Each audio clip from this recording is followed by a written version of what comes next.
TCB faithful, we lost our smile. We had it all planned out. Wouldn't it be fun to cover all 4 Toshinden games we said? It'll make for a solid video we continue. I'm sure it's only the first one that is bad and the rest will improve. I mean, people like this series for a reason, right? We were so excited. This script is going to kick off with a deep dive into the early 1990s, back when 3D gaming was just taking off and fighting games were usually thrown to the front lines to show off the latest tech. We were going to talk about the race to create the first true 3D fighter, but then we played them, all 4, and we lost our smile. It isn't missing per se, more like lagging behind along with the rest of Toshinden 4. We wait for it to catch up, but, well, we've got a video to make. This is Team Crossbody, and this is the Battle Arena Toshinden Retrospective.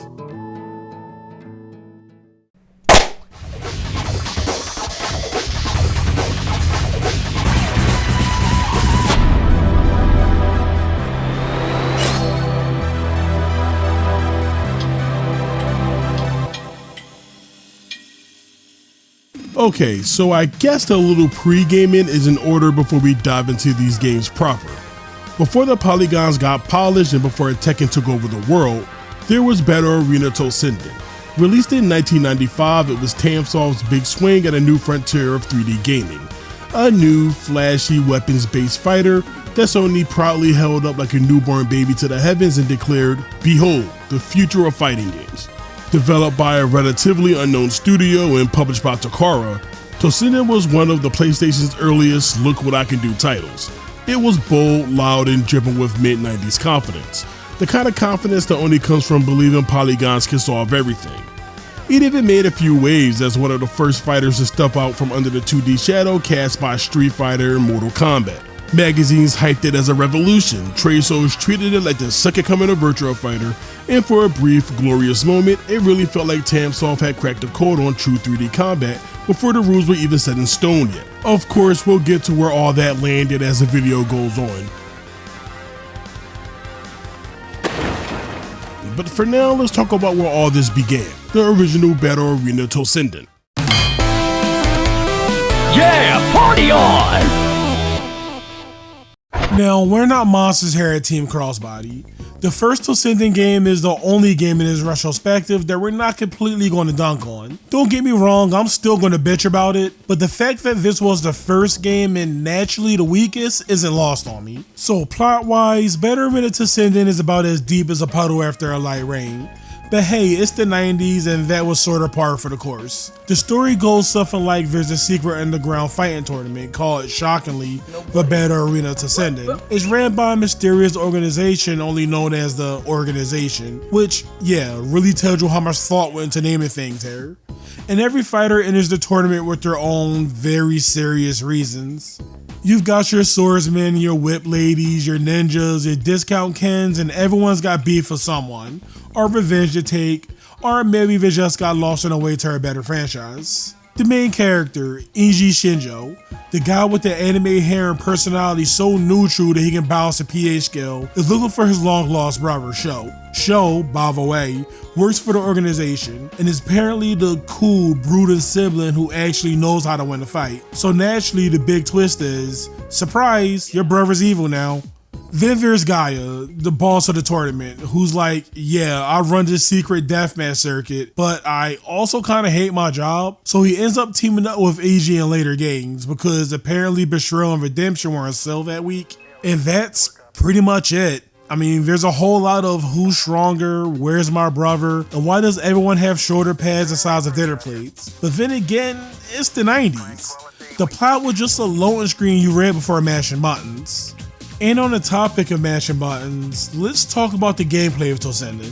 How do I explain it? Well, it's definitely simple. Each fighter got 4 attack buttons, a weak and strong slash, a weak and strong kick. It's pretty straightforward stuff. You also got a handful of special moves that you'll probably have to look up online because there's no command list in this game. That's right, no move list, which is a little weird considering how these were console-only titles. You think they throw players a bone somewhere in the menu, but nope. I guess it was probably buried somewhere in the manual or something, but you probably lost it the same day you opened the box. There seems to be a very limited cancel system, I think. It's honestly hard to tell. Some of these normals can chain into one another, and I swear a few of them can be special canceled, but most of these specials just feel so janky and unwieldy. I can't even tell if it's intentional or just some weird glitch or exploit. You really have to play it to know what I mean. It's one of the strangest, most awkward feelings I've ever experienced in any fighting game, frankly. But that doesn't really explain the feel of the game, does it? I don't want to keep comping out and just say janky, but yeah, that's the word. Toshinden feels janky in the most 90s way possible. Fights take place on the titular battle arenas, where two fighters awkwardly throw out normals at each other until someone gets KO'd or ranked out. Animations for basic attacks take way too long to do anything on reaction, and most special moves either have hitboxes so bad they'll just slide off your opponent, or they take so long to finish that your opponent recovers before you, or both. Seriously, sometimes both. Knockdowns lead to several seconds of pure, unadulterated waiting for the characters to get up, like they're just lying there, reconsidering their life choices mid-fight.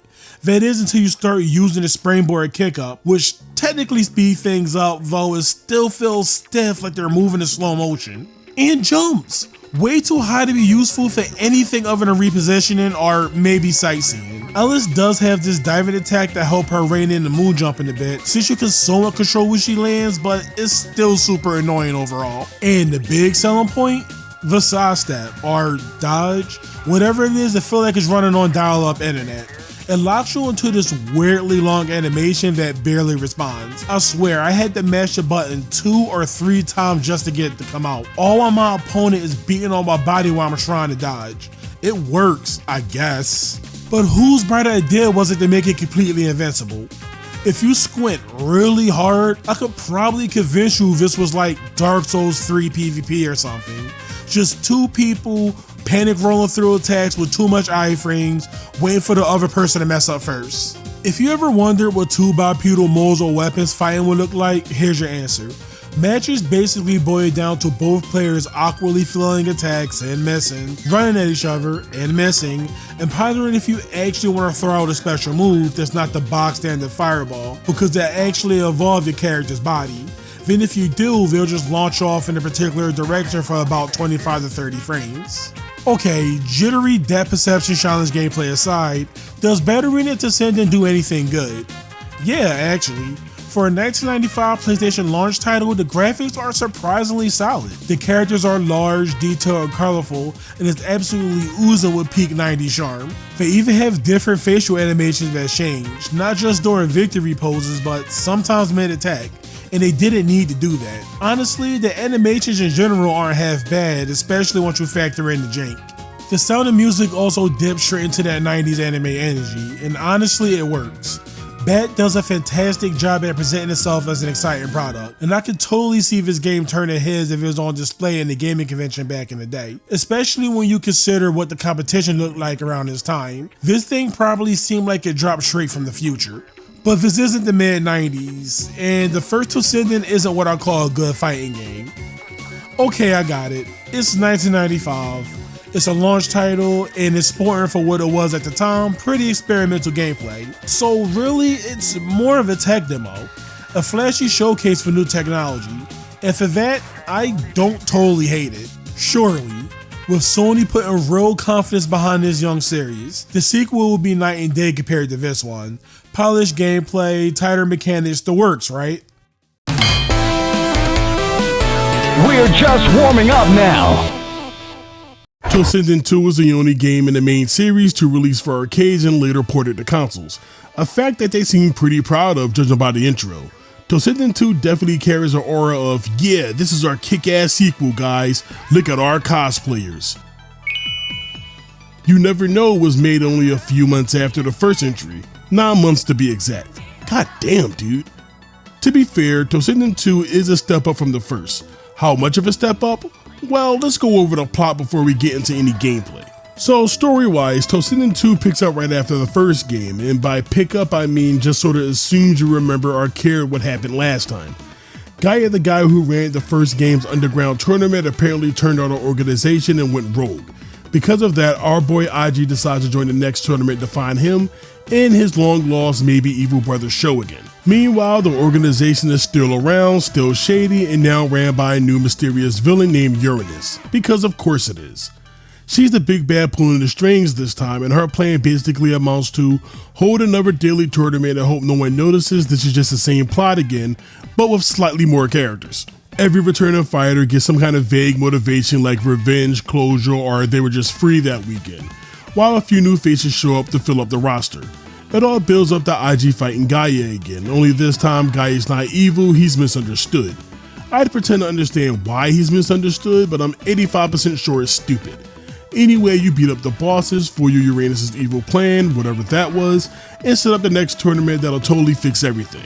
So yeah, it's less of a story and more someone took the first game's script, hit duplicate, and sprinkled some new proper nouns in. It's the 90s school of making a sequel. Don't change the formula, just crank up the volume and hope no one notices. Gameplay wise, this is your typical we heard you dog, well fix it moment, kinda. Tamsoft really did try. It's still Toshinden, but you could tell someone in the office actually said, hey guys, we have to make a sequel at the end of the same year the first one launched, and we should actually try this time. I don't think we can get away with making a tech demo twice. And to their credit, this game is what the first one should have been. First off, the pacing. It's faster. Not arcade lightning fast, but fast enough that characters no longer feel like they're wading knee deep through molasses. Controls are a little tighter, attacks connect more consistently, and even the side stuff actually responds. You don't have to mash the button 3 times like you're trying to start a lawnmower just to dodge anymore. They also added what you could generously call a combo system. Now, instead of the vague suggestion of things like cancels and chains, the sequel actually lets you perform them with a higher rate of success, and with less risk of your attacks sliding off the opponent, which, believe me or not, makes the whole thing feel way more alive. It's still stiff, don't get me wrong, but compared to the first game, this is practically Tekken 3. Desperation attacks, or whatever they were called in the first game, make a return. This time joined by a new overdrive meter that lets fighters unleash super attacks once it's filled. In typical fighting game fashion, some are better than others, and a few have pretty bad hitboxes, just to make sure that players remember that this is Toshinden. But hey, more combat options are always appreciated. Stages also got an upgrade. They're bigger, brighter, and at least pretend to have a bit more depth. Rangos are still here, but the layout feels a bit more intentional this time. Less oops, I accidentally sidestepped myself off the map, and more oops, I meant to sidestep myself off the map. Hit detection is cleaner too. You still get the occasional why that miss moment, but it's not nearly as ghostly as before. The input interpreter also feels better now too, which is nice since there still isn't any in-game move list. So at least I can pick up a random guy and mash until I find some moves more reliably now. Presentation wise though, big glow up. The intros, the effects, the voice lines, everything. Feels like Tamsoft finally said, alright, we're a real fighting game now. The bigger character models actually help when trying to land attacks, the backgrounds actually have stuff going on instead of just being bland voids, and the already solid music, somehow even better. It's flashier, smoother, and overall just has more confidence in what it's doing. So yeah, Toshinden 2 doesn't reinvent the wheel, but at least it inflates the tires. It's still clunky, it's still weird, and I still wouldn't call it a good fighting game, but credit where it's due, for something made in such a short amount of time, it's a pretty admirable effort. And despite that admirable effort, Toshinden 2 ended up being worse overall with reviews and sales than the first, probably due to a few factors, chief among them the massive success of Tekken 2, which meant Toshinden wasn't the only kid splashing around in Sony's 3D fighter pool anymore. But hey, it's sold well enough to be considered a financial success, and Tamsoft, bless their hearts, decided to keep their heads down and continue janking along. And jank along they did, because between Toshinden 2 and 3, Tamsoft got to work pumping out all kinds of Toshinden related stuff. Spin-off, ports, experiments, a fucking 2-episode cartoon for some reason. You name it, they tried it. There are a couple of side entries we need to cover before we get to what most people consider the strongest game in the series, Battle Arena Toshinden 3. So let's run through them real quick. Oh, I just want to make it clear that outside of the first game we'll cover in this little rapid fire section, all of these games came out the same year of 1996, including Toshinden 3. This series, although typically getting its bread butter by Sony, is no stranger to other consoles. Despite being dubbed the Saturn killer, Both Toshinden 1 and 2 ended up being on the console, eventually and ironically both published by Sega in certain regions. First up is Battle Arena Toshinden Remix, released in later '95. Because when your game is barely out and already outdated, the logical move is to remix it. This was Tansoft's way of saying, hey Sega owners, we didn't forget about you, we just didn't have time to optimize anything. It's basically the first Toshinden, but slightly shinier, slightly slower, and somehow more janky. The graphics are a little muddier, the controls feel like they're running through a bucket of syrup, and the new additions like a couple of secret characters are more like DLC before DLC was a thing. The Saturn version does have some tweaks, but nothing really changes the fact that you're still playing early 90s polygonal rock'em sock'em robots with swords. And the funniest part, Sega marketed this as enhanced. Yeah, it technically is, if by enhance you mean we turned down the lights a little and added remixes to the soundtrack. It's a courtesy at best and a relic at worst. But hey, if you ever wanted to see Toshinden running at what feels like 0.75 speed, Remix got you covered. We're not exactly stoked on the Toshinden game so far, and we're starting to wonder why people even like this series in the first place. But what do you know? A Game Boy Color port of essentially the first 2 games somehow ends up being the best entry in the entire series, and arguably the best fighting game on a handheld? How did that even happen? The plot, because apparently there still needs to be one, once again calls for yet another Toshinden tournament. It's the 90s, so of course every fighter needs a tournament. You've got your usual suspects, IEG, Sophia, Kayan, and the rest of the polygonal parade, now rendered as charming little 2D sprites. No FMV cosplayers this time, no overblown intro music, no pretense, just pick a fighter, hit start, and start swinging. Honestly, it's refreshing. The game doesn't waste your time pretending that there's some kind of deep lore involved. It just hands you a sword and say, hey, go hit that guy. Thank you, Game Boy Toshinden. You get it. They also got the gameplay down because this is a shocking moment in history that Toshinden finally works. Instead of trying to force 3D movement on 1995 hardware that can barely render a cube, Tansoft went 2D. And guess what? It's better for it. The Game Boy Toshinden plays more like an early Samurai Showdown, Street Fighter 2, or even a Neo Geo fighter if you're feeling frisky, than the awkward dance fight simulator the series is known for by this point. Controls are tight, attacks will come out when you press the button, combos are actually combos, and the game's pacing feels deliberate and not sluggish. You still have their signature moves translated right over from the core game with their inputs, which is impressive considering the Game Boy only had 2 buttons. The strength of these attacks are even changed depending on how long you hold the button when executing them, which is actually pretty intuitive. There's even a functional super meter system, complete with the desperation attacks they absolutely did not need to bring into this game.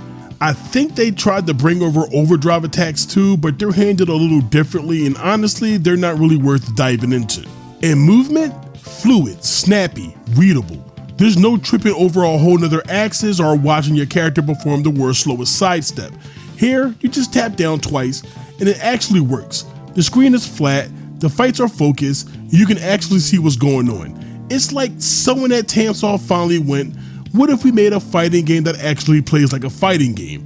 Revolutionary stuff. It's wild that I'm actually saying this, but the Game Boy Toshinden might be the best game in the franchise. No, not because it's deep or revolutionary, but because it's the first one that feels complete. It understands its limitations, focuses on what matters, responsive controls, readable combat, tight mechanics, and just delivers a fun, functional fighting game.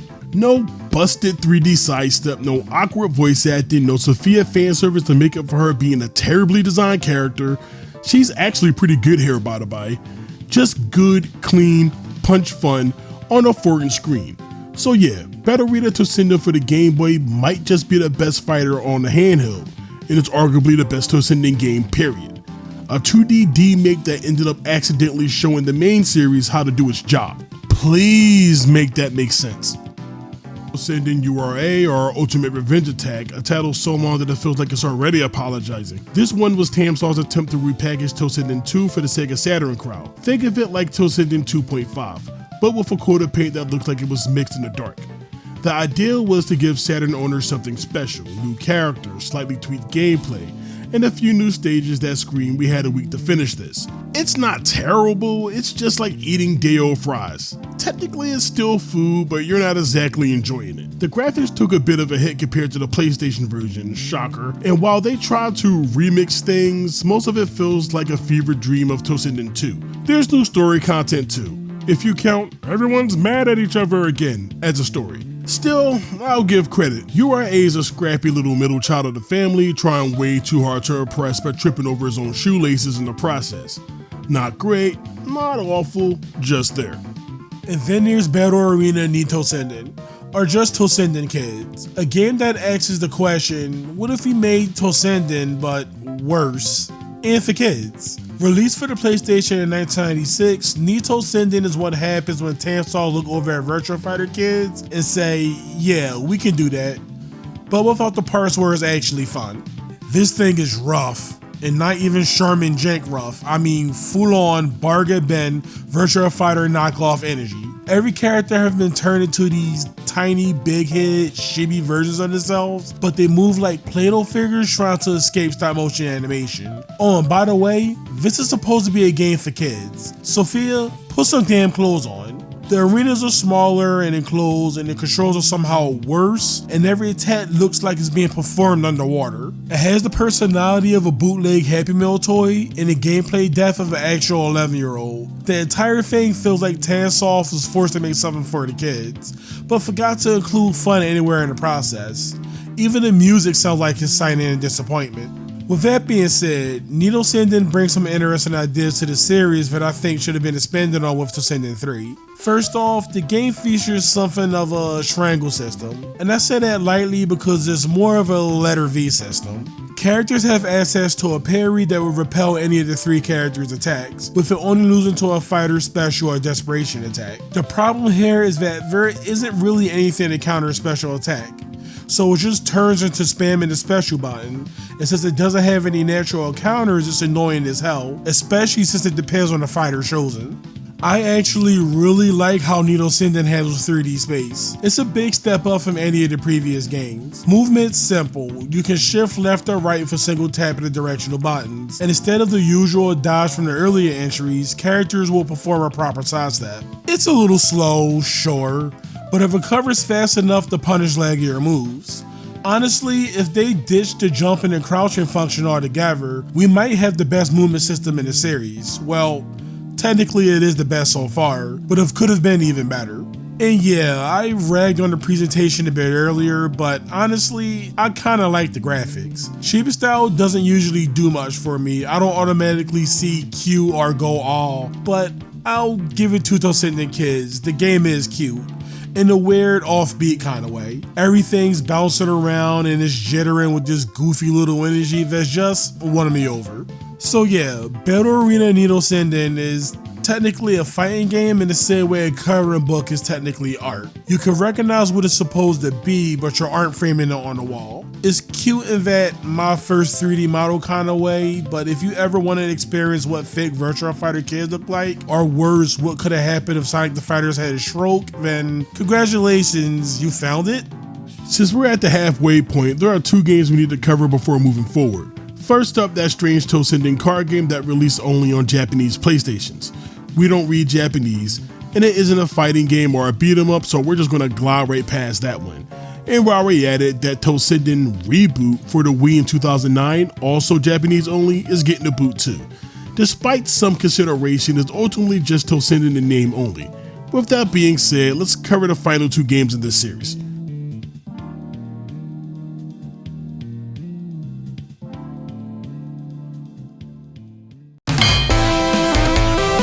Hey, hold on to your seats. Just a reminder, all those side games we covered just now came out in 1996, so it's only natural that the third mainline entry also dropped that same year. I mean, if they waited until 97, everyone would have forgotten it, right? Battle Arena Toshinden 3 is considered by a lot of people the best game in the series, and after a whole year of practice with everything Toshinden not named Toshinden 3, it better fucking be. Alright, what are these idiots up to this time? So hey, remember that secret society from the first two Toshinden tournaments? Well yeah, they're finally going. Peace at last, right? Well, No, because apparently defeating one evil Megacorp conspiracy just makes way for an even bigger one everyone is seemingly just hearing about.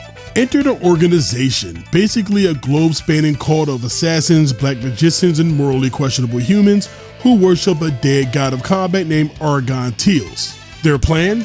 Take over the Toshinden tournament and use it for one of their most over-the-top rituals imaginable. Put the strongest fighters against one another until only one remains, then sacrifice them to bring Argon Theos into the physical world. Eternal power, immortality. I'm not sure if those things are actually involved beyond just getting this dude into the real world.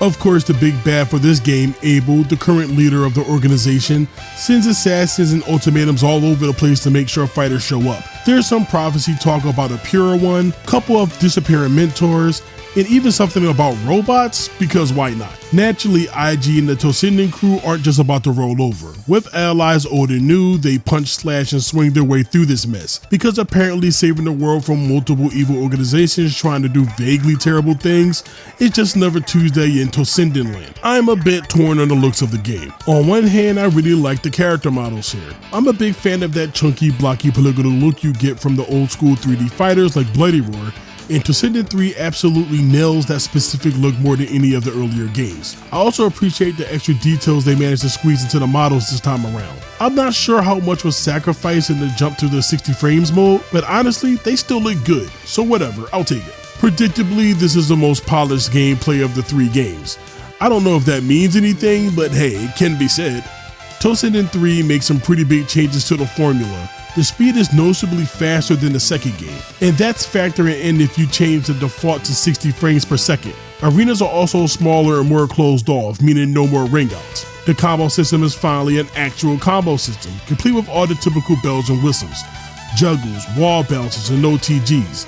Gone is the vague, maybe this chain cancel system. Instead, each roster member now fights with a collection of pre-canned strings a la other 3D fighters like Tekken. Overdrive attacks return along with a specialized bomb type super, each with its own dirty quirk that varies from fighter to fighter, that relies on its own resource. All these changes create a meta that rewards aggressive play, and that's not necessarily a bad thing. Honestly, I think it fits Toshinden pretty well.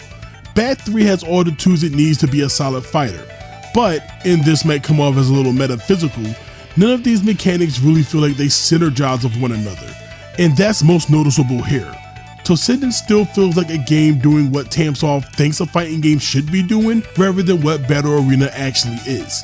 Attacking speeds still feel off. Super attacks? They're there. Those bomb supers are kinda neat, sure, but are they really needed? Dodging along the Y-axis still feels sluggish, more like a gimmick than something that should feel more natural in the moment-to-moment gameplay. Sure, combos are fun to pull off, but there's no real sense of intuitive rules behind them. It just feels like I'm mashing buttons and things happen to connect. Normal attacks are still jerky and awkward, which makes setting up combos, punishing or with punishing feel frustrating instead of satisfying. There's just no flow, plain and simple. I want to keep playing to unlock characters like Judgment or 10 Count, but once again, Battle Arena Toshinden 3 ends up like the others, a game that's hard to stick with for very long. Which is a damn shame because there's actually a lot to like about this one. I wouldn't call it an outright bad game like the others, but it isn't particularly good either. Battle Arena Toshinden 3 didn't exactly set the world on fire. It came home to mixed reviews and noticeably weaker sales than the last 2 entries.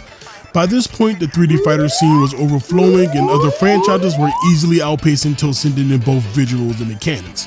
With that kind of reception, the series was quietly put on ice, at least until Tamsoft decided to throw one last Hail Mary on the PS1. Crush down! Sporting the longest time between entries at a whopping 3 years, Toshinden 4, yes, it's just Toshinden this time, dropped in Japan in 1999, and eventually limped its way over the power regions in the 2000s. It's the final game of the series, and trust me, once we break it down, you'll understand exactly why. Story time, but like half asleep story time. So yeah, it's been 10 years since Toshinden 3, and somehow EG, the guy who spent 3 whole games punching out evil organizations, has now become the leader of one. Don't ask me how or why, it's just one of those hero become the villain things the writers do when they run out of ideas, but they still have to fill the back of the game box out. Anyway, Easy starts a new Toshinden tournament to gather 4 magical weapons that can apparently either save or destroy the world, because of course they can. Enter Sabaru, his nephew, our new protagonist, who decides to enter the tournament to find his uncle and probably yell, "You've changed," at some point. The rest of the cast, some legacy kids, clones, and people who look like they wandered from a completely different PS1 game. That's basically it. A half-baked anime plot about family drama, world-ending weapons, and absolutely zero reasons to care. By this point, Toshinden's lore is like the world's worst lasagna. Just layers of nonsense stacked on top of each other until you can't tell what it is anymore. I've seen some people rag on the visuals, but honestly, I think they're okay. The game is clearly trying to skew younger with an art style that leans heavily into that early 2000s battle anime vibe. Characters are big, detailed, and animated well enough to be interesting, and some of the designs are actually pretty cool. Arenas? Yeah, mostly bland. Basically infinite turntables, but overall, I don't think it's bad. It's just different, and sometimes different is worth something. Look, I'm not trying to be a dick here, but Toshinden 4 just drained all my energy, man, like spiritually. Look at this gameplay. This game is so goddamn slow. It constantly feels like you're underwater. Like everyone's fighting in a pool filled with maple syrup. How am I supposed to break this trash down? It's right on the threshold of unplayable. You don't play Toshinden 4, you endure it. There seems to be some kind of focus on the 8-way run mechanic, or at least from what I can tell. The best way I can describe it is if you hold both dodge buttons together, you can do a ghetto 8-way run. But there's no real reason to ever use it. It's like the game's version of cardio. Yeah, you can technically do it, but why would you? The stages are tiny, your opponent moves slower than the PS3 update, and there's zero incentive to move anywhere except straight forward, and pray your attacks land before you fall asleep. Apparently, stunning is a big deal here too. Lots of attacks can cause stun, which sounds like a good thing until you realize the entire game feels like one big long stun animation. Every movement, every swing, every little hop look like it's being rendered one frame at a time. You can sneeze faster than these characters to recover from anything. And I would love to really dig deep into the mechanics, talk space and risk reward or whatever, but Toshinden 4 doesn't want to be broken down.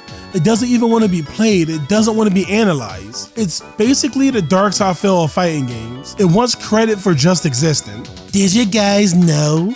Back in 1995, my first entry was one of the earliest games to do side steps badly. It'll brag, while everyone else around it literally playing any other 3D fighters rolling their eyes. Someone will ask, you sure had a lot of games between then and now. Have you improved? And then Toshinden 4 will look you dead in the eyes and say with a straight face, what? Hell no. I already did the sidestep and thus I should be praised forever, even though I was surpassed like a week later. I'm honestly shocked Toshinden 4 was allowed to be released in this condition. Tansoft really gave up halfway through when it came time to optimize. If this game would have ran at the same frame rate, some of these mechanics might have actually came together to create a game, while not amazing, could have been the most solid entry in the main series. The only thing that really stands out is this chick's rooster install, which might be a main mechanic, who knows. I'm not suffering for the art on this one, fuck that. Stop the music, stop the music. It has recently come to our attention by one of our TCB faithful, while this video was being developed, that the original 3 Toshinden games are being ported to modern consoles. Who asked for this? I want you to put aside things like licensing issues and what IP belongs to what publishing group, whatever. Put all that aside and just think about the fairness of that. Tatsunoko vs. Capcom is still stuck on the Wii. Fighting Lair has never gotten official console release. Hell, the Bloody Roar games, all of them have no real modern way of being played. And that includes Bloody Roar 4, though while shitty, it's still better than anything Toshinden. I know this is gonna feel like us attacking people's nostalgia, but you can't say we were hating on the games when we just got finished showing you that we played all 4, and then some. Look, I'm all for game preservation, and I'm super glad that Toshinden's finally getting the way to be played in the modern day. But just the odds of this game being that choice before any other, in my opinion, more deserving title is ridiculous. That's all. You can't control this kind of thing. I just wanted to vent for a little bit because I thought it was pretty funny. Alright, let's finish up the video. You know what? Remove Toshinden GBC. Remove the little baby from the list. Battle Arena Toshinden, except the little GBC title, is an enemy of Team Crossbody. Put it on the list. People have such heavy nostalgia for this series, well, at least the first 3 games. How do you make sense of a series that almost comprises of nothing but L's? Tamsoft? People who actually like these games? Can someone explain it to us right now? How is this series beloved?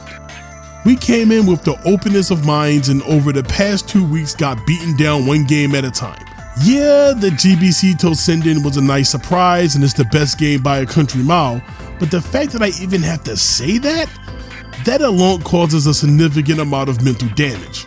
If anybody's asking for my hypothetical patch notes to help the series, then here it is. I believe the best shot the series had at surviving was the lead up to Toshinden 3. Nitoshinden was bad, sure, but it had some interesting ideas that could have helped spice up the system and help the 3rd game. They even took the idea of closing off the arenas from that game, so why not bring over the counter system too? Get rid of jumping and crouching. It never did the series any favors. It always felt like those mechanics were just there because. Without them, they could lean even harder to the 8-ray 1 arena movement, which I think would have meshed perfectly well with the speed of Bat 3. I also would have made attacks more deliberate, focusing on punishment to actually land those combos. Soul Calibur.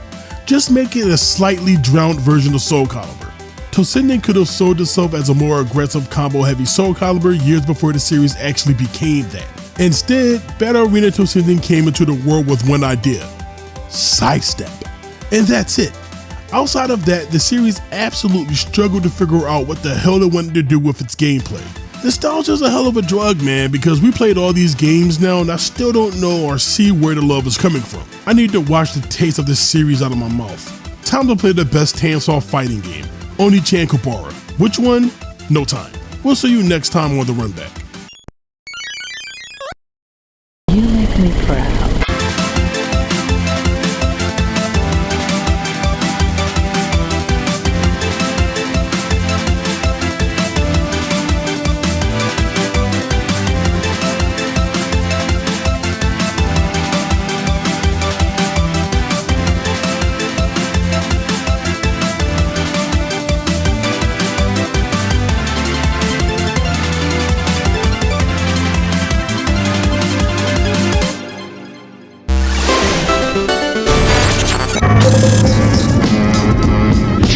Buddy. All right.